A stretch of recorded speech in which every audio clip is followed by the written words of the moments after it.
Is it just me or does this feel right? Like, I get excited over hopper bottoms and kettle pots and, well, I got corn on my arm.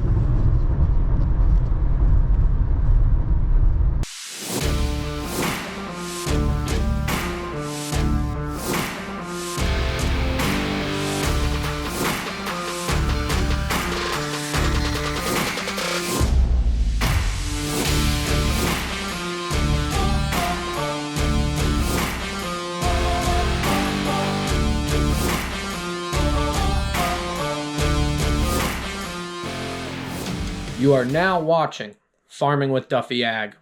Welcome back to the channel. We're cruising along. I gotta go catch a flight, head back east.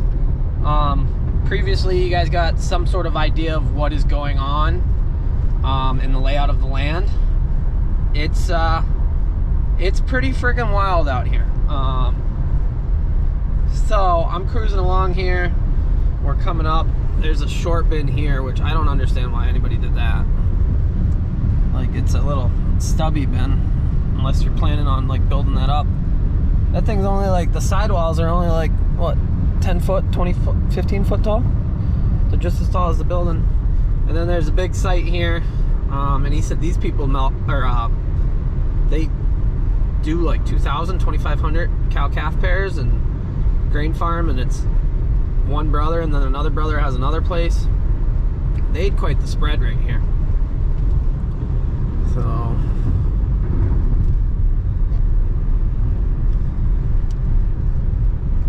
So it's pretty wild. Whew. Economy of scale. Get bigger and keep farming. I don't know if that's really where I want, like, I don't, farming 20,000 acres, yeah, that's a huge flex spot.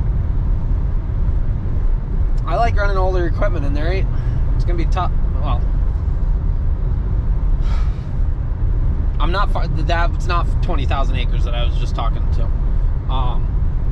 It's a chunk of land. It's not the most I think I'd ever want to farm, but it's a lot more than I ever thought I'd be farming in my near future. So, yeah, got a lot of things to figure out between the cost of just getting going, how our business plan is going to be laid out, my business plan is going to be laid out, and how my agreement with the farmer now as far as utilizing his facilities, upkeep on his facilities, as far as shops and utilizing his equipment, because I don't have everything. He does have some stuff that I would utilize, and I would have to reevaluate my equipment lineup and probably purchase some things, maybe let some things go. The things, well, I'd still chop feed for beef, which would be good. Cover crop, corn silage. I don't know if I'd haul manure. Not as far as liquid. I'd have to get into hauling manure for probably pig barns, and I gotta talk to the right people about how that all works. Right, somewhere up here had a manure truck with a tank. Look at that round baler on like an 8320 or something. It's a different world, but it's cool.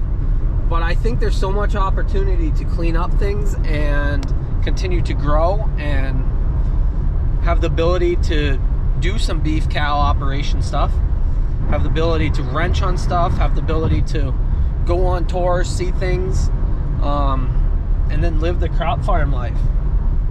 But live it to the point where I'm running older equipment, farming a good chunk of land. As I said, I'm not gonna say what it is. I learned from other shows, you do not say how much land you're farming as a crop farmer. So we're gonna keep it there. Yeah. But I got a lot of thinking I got to do this week, and I got a lot of calling and things like that, and banks, and it goes back to I got kind of screwed on the farm credit loan, so I think that might affect me. But if I have a business plan and I can show that it's profitable, even at low dollar corn and everything else, corn's high right now, but if I can show that it's profitable at low dollar corn, then they should make it work. I got a tractor coming up in front of me. I don't know what it is. It's a deer? Yeah, I'll rake with a deer. So here's a manure trailer right here, with a pump. So I don't know exactly if there's any industry as far as doing manure trailers or hauling manure in between, and I wouldn't want to do it full time, but if I could haul manure like 40 days a year, that'd be enough for me. A little 6-inch hool pump on it and stuff like that. It looks like it moves with a load spout, so maybe I gotta remember where that is and reach out and just see, because I'm not trying to take any business from anybody, but if there's a gap in something, I would love to. I enjoy hauling manure. I don't know if I'd enjoy hauling pig manure though. Passing lane. Yeah, we got plenty of room. A lot of horsepower on a wheel rake. What is this, a 6R? Yep. 6175R it looked like. So, not overkill. Yeah. No, that's what the 7520 on a double rake, so. Woo! So there's a lot at that farm that I did not show you because it's their personal, it's on their own personal stuff. And it's cutting trees and maintaining stuff. But as everybody who I've sent anything about it to, they said the potential, it's just huge. You just got to spend some time with a chainsaw and a mower and put some sweat equity into things and see where you can get to. So that is a rundown. I've rambled enough at the beginning of this video, but we're gonna hopefully jump east. I don't know how I'm getting home from the airport yet. Hopefully we get there though. Alrighty, beautiful country. So there's some hog barns over there, which is pretty wild.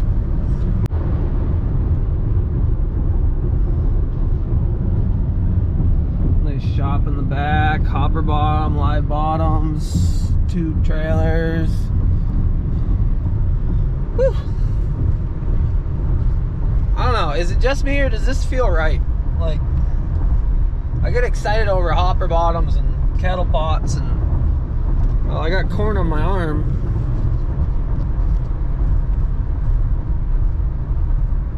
Yeah. So I just realized I'm gonna cut this pretty tight. It says I'm not getting to the airport, well, to the parking terminal till 4:15. The flight starts boarding at 5. We leave at 5:45. Got to get through security, got to get fuel, and we got to return the rental car. And then you got to get on a bus and then go. Last time it took me like 15 minutes to get from the airport there, so I'm glad it's a small airport. Well, smaller. But I hope there's no issues, and I hope. Earlier, Ava said there's delays, and that kind of got me nervous, but we got the hammer down, let me tell you that. And good thing for some passing lanes and not much traffic out here. So, yeah, I guess we will see. If we miss the flight, I guess there's worse places we could be.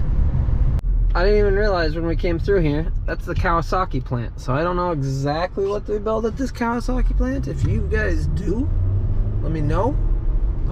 That Jeep's parked in the middle. That's not actually a place that you park. But, yeah, Kawasaki. Because we were talking about trucks and fleet trucks, and he says, oh, there's a group of white Kenworths that, whole company that hauls out of here. And he's like, yeah, you passed the Kawasaki plant. Doesn't say, oh yeah, it does, big rating. I was a little probably distracted. Neat. This is a hell of a forklift. Oh, damn. Adam Poirier. Tell us about it in the comments. What's going on with that forklift? You're a forklift guy. I was was gonna stop and get a drink, and well, we're not getting a drink. We're gonna keep hustling to the gas station, and then we can't have a drink to go through security anyway, so then we'll have to get one once we're on the other side of security. Well, as of right now, flight's not delayed, which is good. It's good weather out here, and it's not a weather thing. It's all about not having enough pilots. So I forget who actually said that in the comments, but I hear that more and more, that it's the early retirement on pilots previously that then caused them to not have enough when we started up. So I never just noticed this. It says no trucks over 24, license for over 24 ton in left lane. Huh. Instead of no trucks at all. Hey, little pulling sled. That's cool. That's the second. We did pass on the way up. We passed a actual NYTPA or whatever, or national tractor pulling sled, or that there of it, headed south. So pretty wild. Hell of a spread out here. It's quite the freaking pond. So previously, when we came back, or when I was leaving, I was like, oh, we're in Kansas City, Missouri, or Kansas, yeah, Missouri, but then the other side of the river is Kansas City, Kansas. So somebody did point that out, and I did look it up on a map, and I was like, because I was trying to figure it out as well, because I know there was a Kansas City, Missouri, and a Kansas City, Kansas. Deal valve is U.S. The warehouse is in Kansas City. So, and a lot of people have asked, what are you gonna do with your robot job? Can you get it relocated? If I'm farming full time, if I get to that level,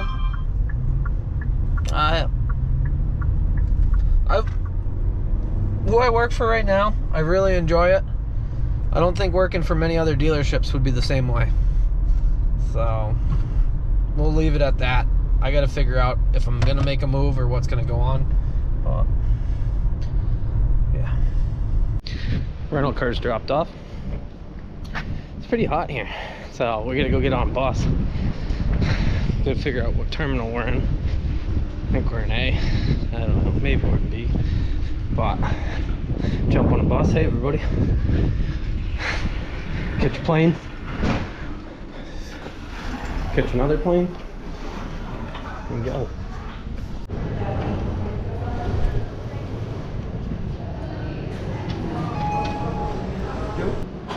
Through security in like 8 minutes. Let's go see. Yep. There's our plane coming in, I believe. Yep, 59. So, rocking and rolling. Alrighty, got upgraded. Nobody in my middle seat now. We gotta go. My phone charger. And we're jumping to Detroit. Yeah, me too. Thank you.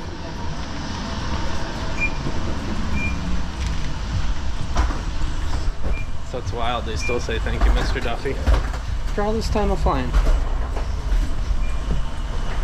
Usually they don't say your name. So.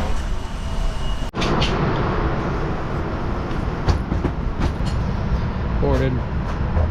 Lady said nobody's in the middle, so we're out here partying. Got a dang window, so see a little bit more of the country. Next stop, Detroit. Still got to figure out how I'm getting home instead of paying an Uber to get me home. Andy's moving stuff, and my brother went to the Cape, so we'll see. Let's get going. We out.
Got off at A7.